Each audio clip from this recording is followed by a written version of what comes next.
आप सबका धन्यवाद करते हैं कि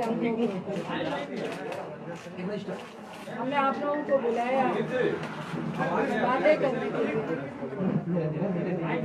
और आप लोग मैं आप सबका धन्यवाद करती हूँ। और दूसरा, बिहार के तमाम पार्टियों के एमएलए, एमपीज, छोटे जनप्रतिनिधि, बड़े जनप्रतिनिधि, इवन जदयू के भी, भाजपा के भी, राजद के भी, सीपीआई सीपीएम के भी, तमाम लोगों ने, कांग्रेस के भी, तमाम कई मंत्रियों ने भी जो सपोर्ट किया पप्पू जी को, उसके लिए मैं उन सबका धन्यवाद करती हूँ। तीसरी बात, बहुत राजनीतिक लोग भी चाहते थे कि आज की प्रेस कॉन्फ्रेंस में हम लोग भी साथ आपके खड़े हो। मैं उन सब से माफ़ी चाहती हूँ, क्योंकि मेरा मकसद आज भी अभी तक राजनीति खेलने का नहीं है।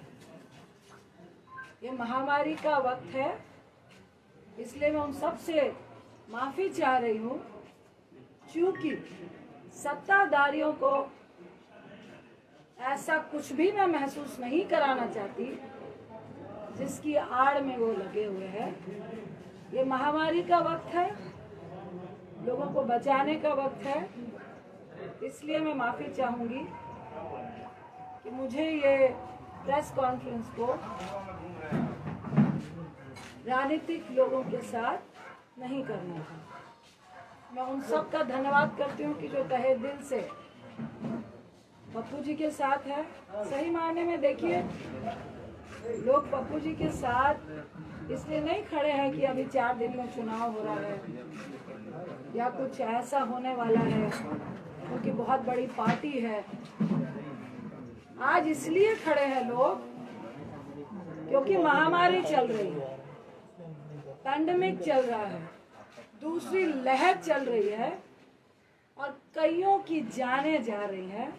सब लोग भयभीत हैं और उस भय में हम और आप एक दूसरे का सपोर्ट बन रहे हैं।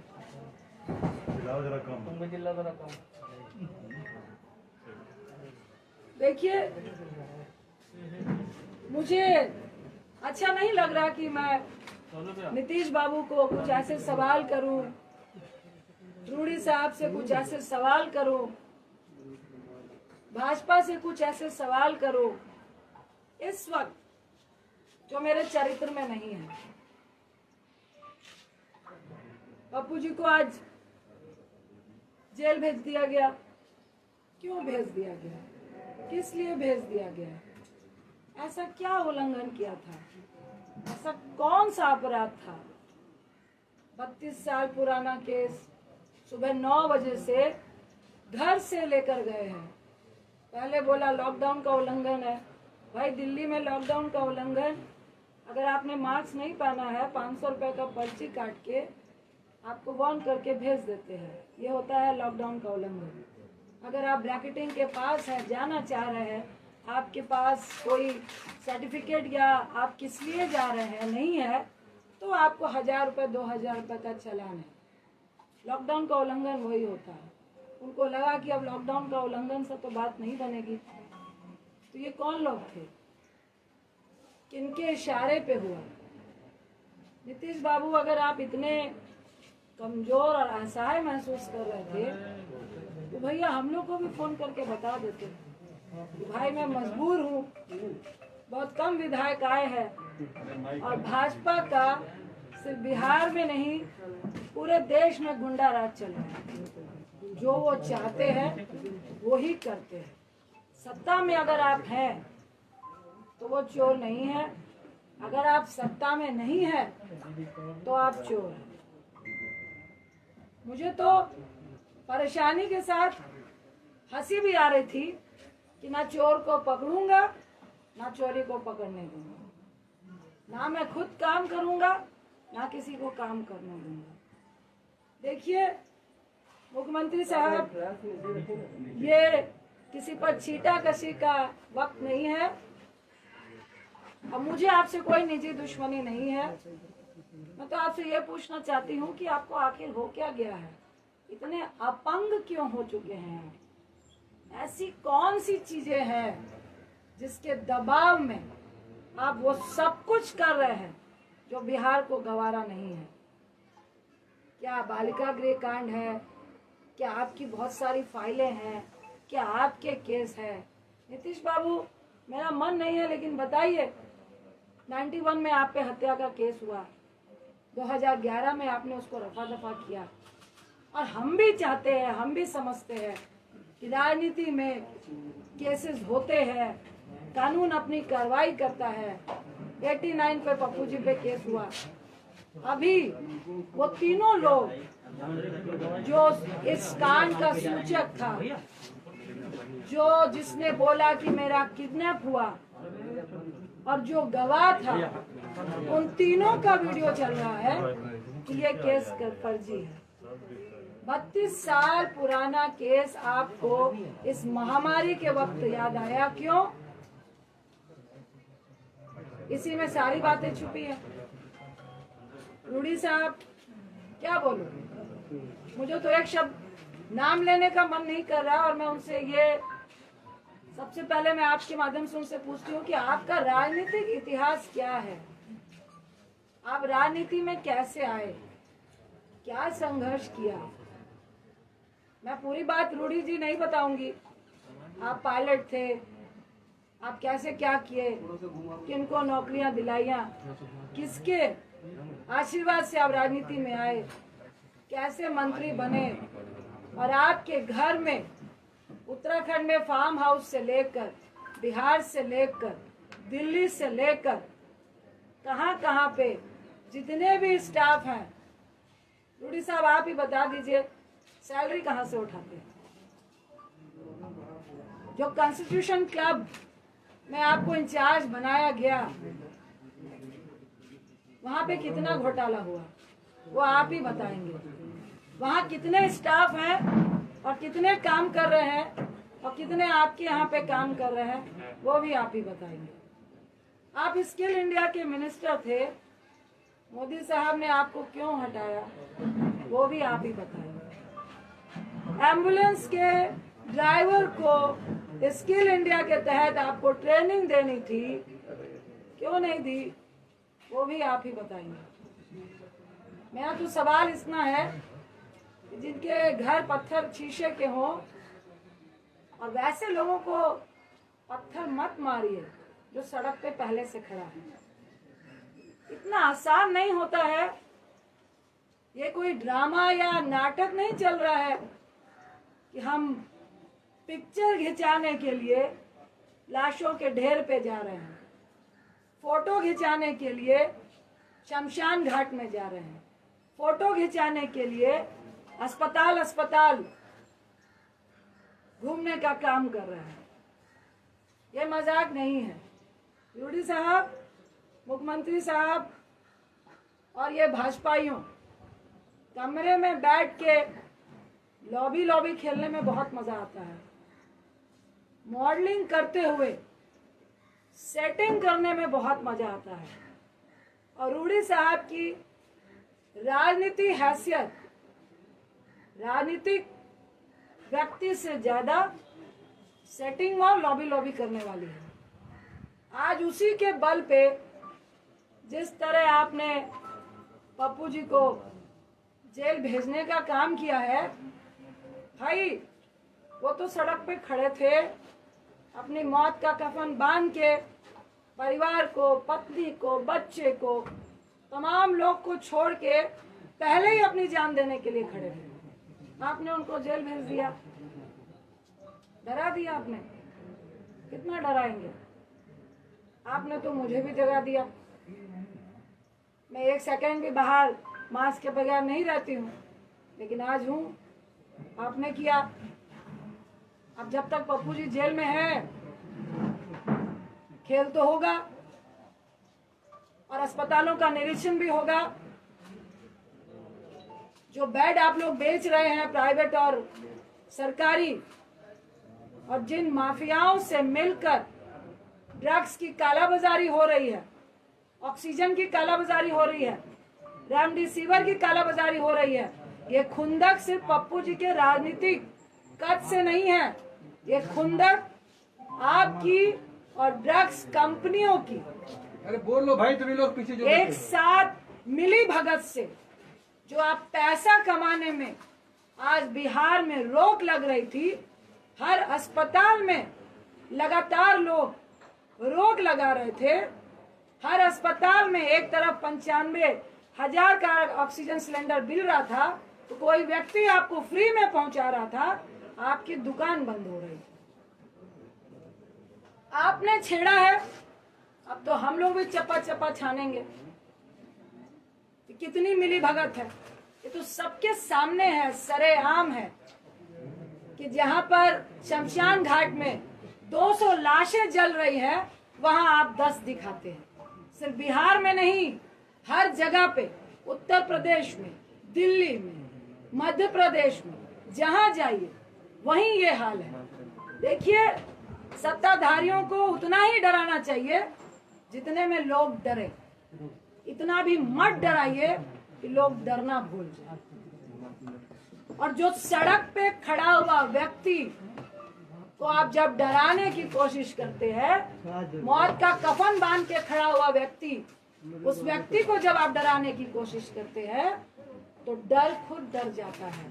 ये सत्ताधारियों को समझना चाहिए। और इस महामारी में भी सबसे बड़ी अगर कोई महामारी है, वो है लालची सत्ताधारी, जो इस बड़ी महामारी से भी बड़ी महामारी है। वैसे लोग जो आज सत्ता में विराजमान है, जो जनता को मरते देखकर कीड़े मकोड़े समझते हैं और खुद को उनको मारने वाली दवाई समझते हैं।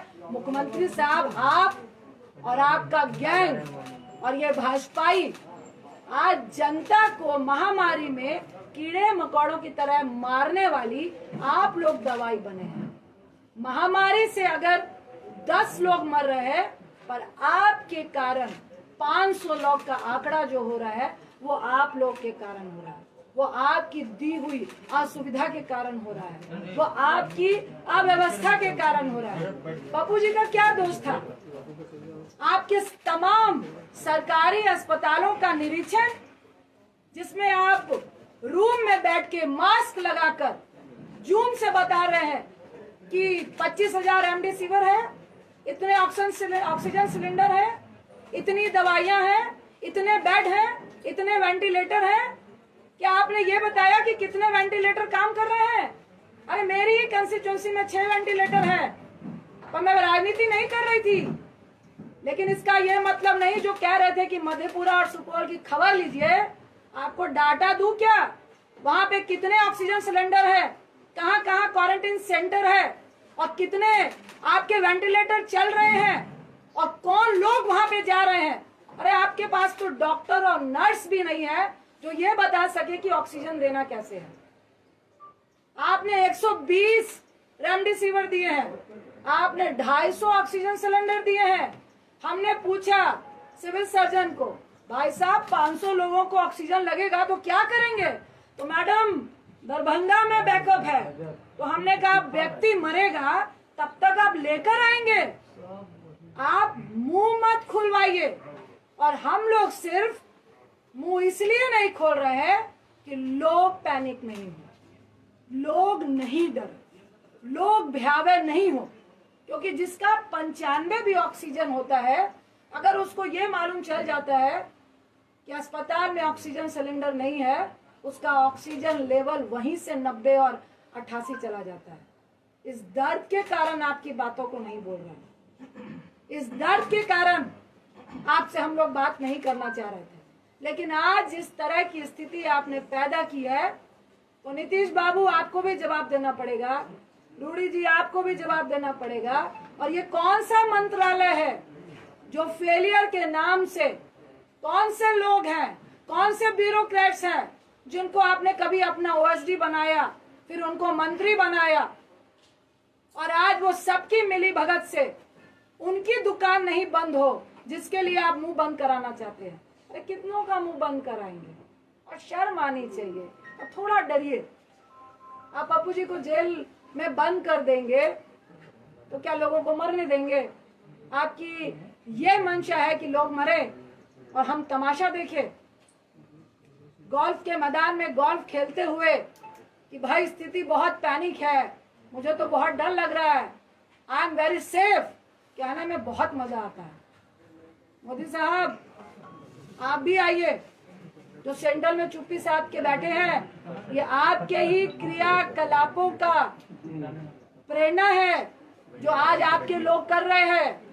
पहले जब सेकेंड लहर आई, दूसरी लहर आई, तो आप सत्ता के जुनून में, जीतने के जुनून में इतने पागल थे कि हमारे देश में ये जो महामारी की आपदा है, ये प्राकृतिक आपदा से ज्यादा WHO और पूरे वर्ल्ड के कंट्री का ये कहना है कि 90% हमारे देश की जो आपदा है वो मैन मेड है।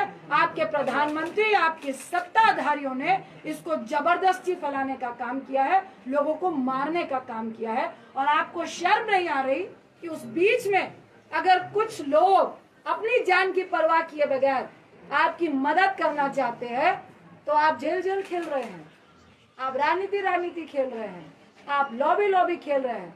देखिए, मुझे लॉबी खेलने का कोई शौक नहीं है, ना इस वक्त राजनीति खेलने का शौक है, और ना ही जो खेलेगा उसको खेलते देते रहने का, देखने का शौक है। देखिए, जो चौराहे पे है वो तो रहेगा, जो डर रहा है वो इस बात को समझे कि जल्द से जल्द अगर पप्पू जी की रिहाई नहीं हुई और ये ड्रामा चलता रहा तो बहुत जल्द आपको भी मुख्यमंत्री आवास से निकलना पड़ेगा, आपके मंत्रियों को मुख्यमंत्री आवास से निकलना पड़ेगा और चौराहे में खड़ा होना पड़ेगा और जवाब देना पड़ेगा।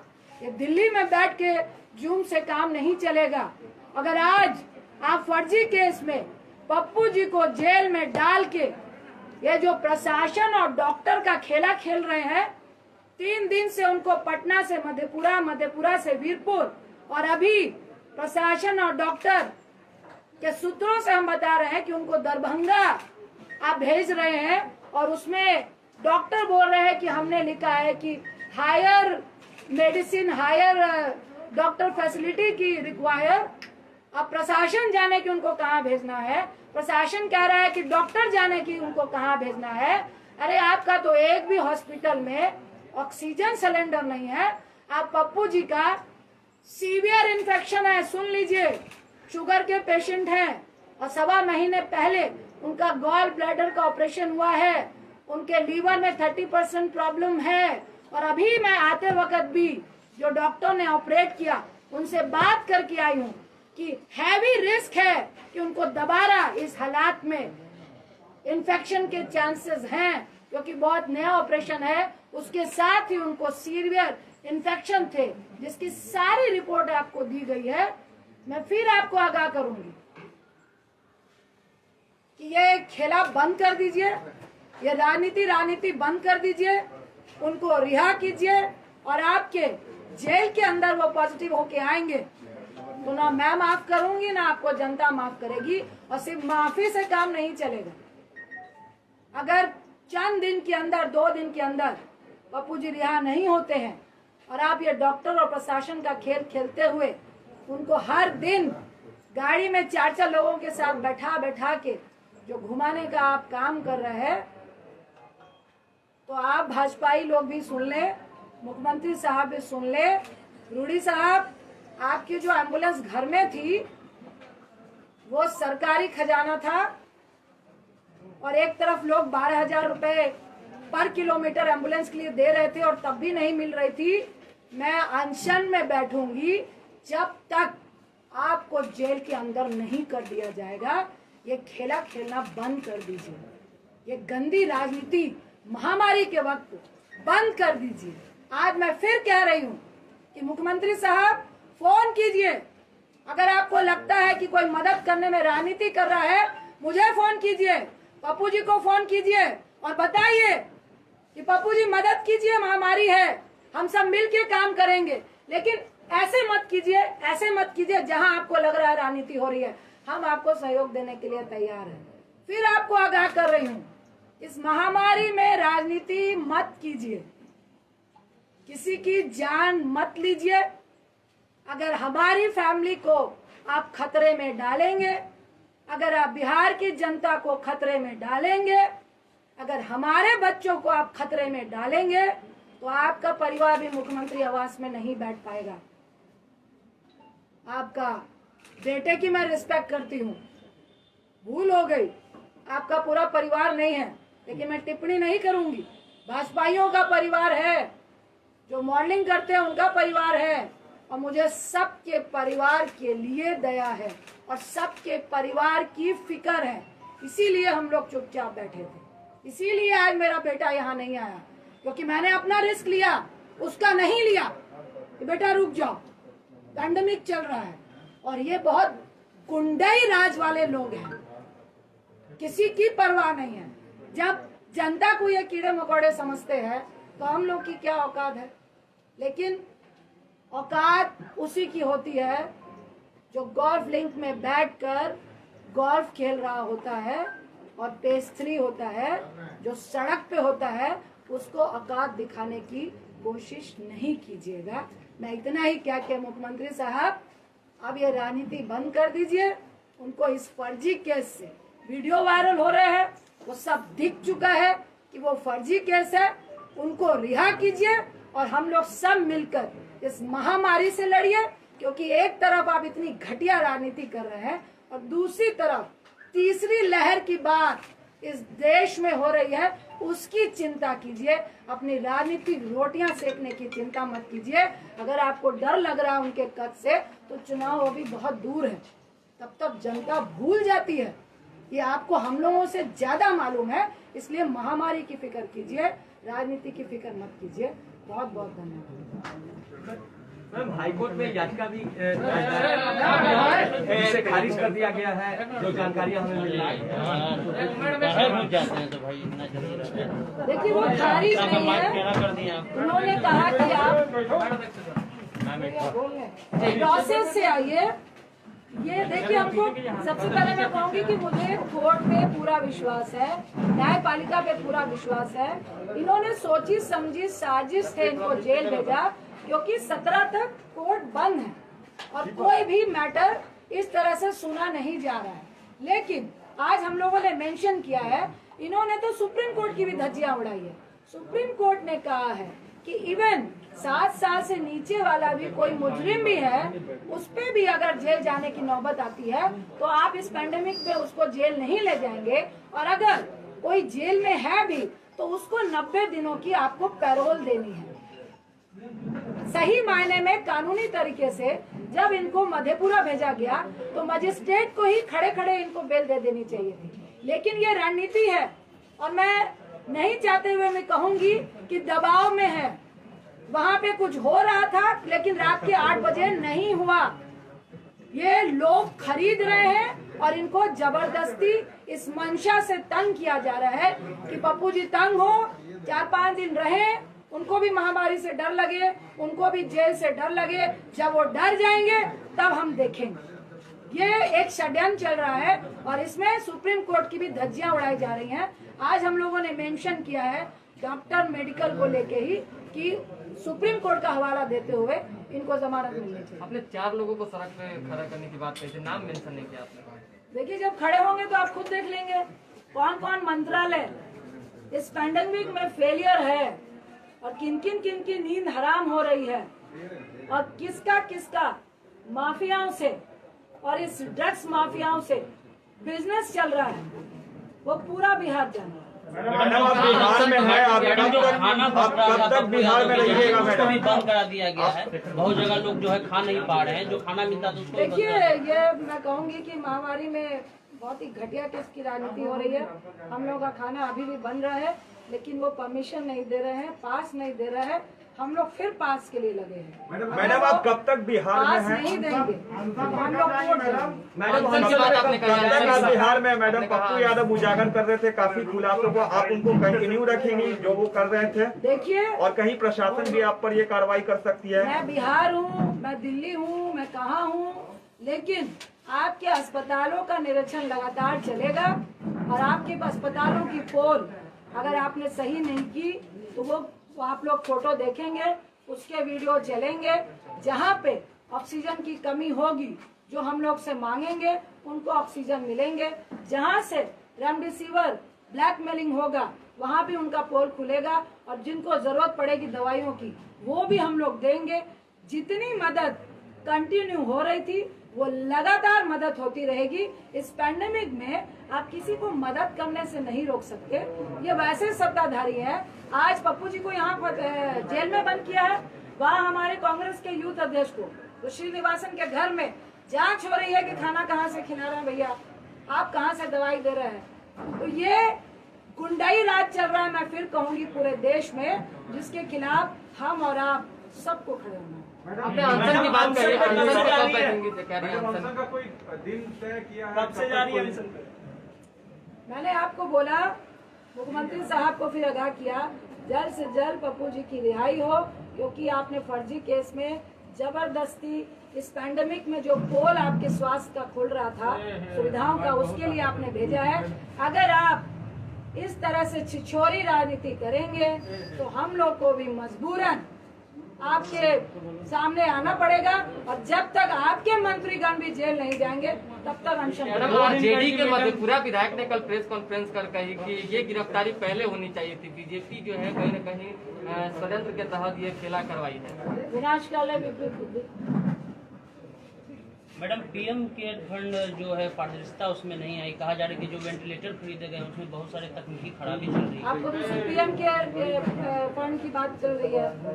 100 रुपए किलो डीजल, 100 रुपए डीजल और पेट्रोल हो चुका है और उससे उनको 21 लाख करोड़ रुपए आ चुके हैं और पीएम फंड में भी कितने रुपए आए हैं वो उन्होंने बताया नहीं है। और ये पैसा कहाँ जा रहा है, किसकी जेब में जा रहा है? क्या मुझे तो मैं दावा करती हूँ कि ये ऑक्सीजन सिलेंडर की ब्लैकमेलिंग वालों को मिल रहा है। अभी दिल्ली में खान मार्केट में पकड़ाया था 800 जो ऑक्सीजन आपके कंसंट्रेटर है और उनका जो नवनीत कालरा वो बीजेपी और आम पार्टी से मिला हुआ है। ये तो मिली भगती और उन्हीं को पैसे दिए जा रहे हैं कि आप विदेश से मंगाइए 20,000 में और यहाँ पे 70,000 में दीजिए और फिर हमारे पार्टी फंड में भी दीजिए। तो चुनाव में आखिर सत्ता पाने के लिए किस तरह से वो एमएलए खींचे? महामारी को छोड़ के सेंट्रल विस्टा पर ज्यादा ध्यान दिया जा रहा है। अभी जो मैडम, सिंपल सवाल ये है कि 2005 में जब चंद्रशेखर खड़े हुए थे मधेपुरा से, उन्होंने पैम्पलेट पर आपका और पप्पू जी का फोटो लगाया था, लेकिन कल उन्होंने कहा है कि पप्पू यादव गुंडा है और बीजेपी के एजेंट है। आप सवाल का भी जवाब आप खुद ही दे रहे हैं। नहीं तो आप बताइए ना कि आपका फोटो भी इस्तेमाल किया। मुझे कोई कमेंट नहीं, वो इस लायक नहीं है। मैडम, जिस तरह से पप्पू जी लगातार सरकार के खिलाफ उद्भेदन कर रहे थे, क्या रजिंदर रंजन जी अभियान प्रकाश करके इसी तरह का पप्पू जी का जो कार्य था वो संभालेंगे? देखिए, मैं इस पैंडेमिक में तमाम बिहार वासियों के साथ हूँ और ये दुर्व्यवस्था जो स्वास्थ्य में है उसके साथ हूँ, जो हमारा सिस्टम फेलियर है उसके साथ हूँ और लगातार खड़ी हूँ। इसके लिए मुझे कोई नहीं उम्मीद में आरजेडी से कोई उम्मीद? आरजेडी से क्या उम्मीद है? हम महामारी की बात करने आए हैं और आरजेडी के भी बहुत सारे ऐसे एमएलए हैं, बहुत सारे ऐसे लोग हैं जिनका दर्द पप्पू जी के लिए है और जो गलत हुआ इस महामारी में है उनके लिए है। उनको मैं बहुत बहुत धन्यवाद दूँ।